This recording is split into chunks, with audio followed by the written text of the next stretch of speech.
ဘာကြီးလဲတမယာသီးอ่ะ ချော့အဲ့ဒါစား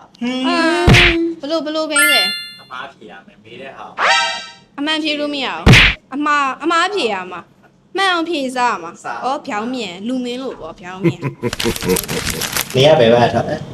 တောင်ဘက်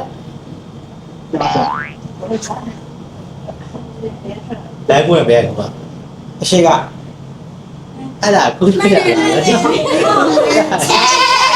ကြောက်ပါလေဘယ်ကွာ โอเค ဒီပေးလိုက်ဘူးလို့ ဟာရ ငါလာပြီလေလေးပေးပါ ရှုံးစရင်ပဲပြန်လဲ ရေကူးက နေရောက်ကဘာလို့ပို့လဲ နေရရေတော့လို့ တမင်းဘာနဲ့စားလဲ ဖင်နဲ့ ပါဇာဘာလို့ပို့လဲ အဲ့ကို အဲ့ဒီမင်းနဲ့မြဲပြင်း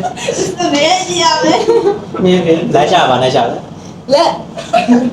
နေဝိုင်းမြင်းဖြစ် ပီဇာဘာနဲ့စားလဲ ဥစား တစားပါဆိုင်ပါဦးစိတ်မကောင်း အဲ့လိုမြင်ပြရတယ် လေးလေး နှစ်ခါဘာလို့ပို့လဲ တောက်ဖို့ ဒေစီရဘာလို့ပို့လဲ ဝါဖို့ ဟမ်ဘာပဲလဲ ဝါဝဲနေစီရ လက်ကဘာလို့ပို့လဲ နိုင်ဖို့ အဲ့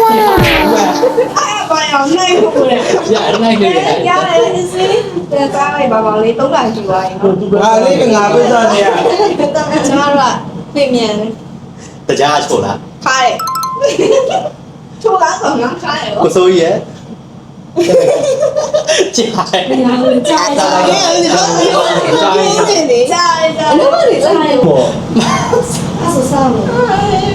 ကျုံရဘာလို့လဲ အိုက်တယ်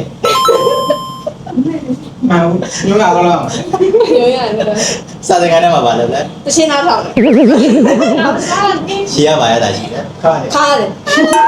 ဒီမပြောနေတော့မှလည်းပြောသူနေ ဘရင်းတကားများဖွင့်က ဒီမှာလေ ကြည့်လိုက်စမ်း ရခိုင်ကန်းစေးပြီးတော့ ကျေပါစေတော့ ပြောပါခါနေ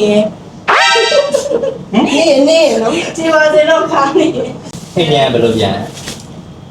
တောင်းမယ်လေ ပြည်သက်မှာတော့ဘာရရလဲ ဘာမရဘူး ဥစားငါနိုင်တာတော့အေးဝင်တာဝင်တာ ဘုံဘုံတော့လေ ခု အဲ့ဒါဆိုရင်ဘိုင်ဘိုင်နောက်ပြီး နောက်ပြီးတော့ပြန်နေပါ ဆုံးမယ် ချပါအောင် ပိုကောင်းတာကိုစားပါမာရူပီဇာ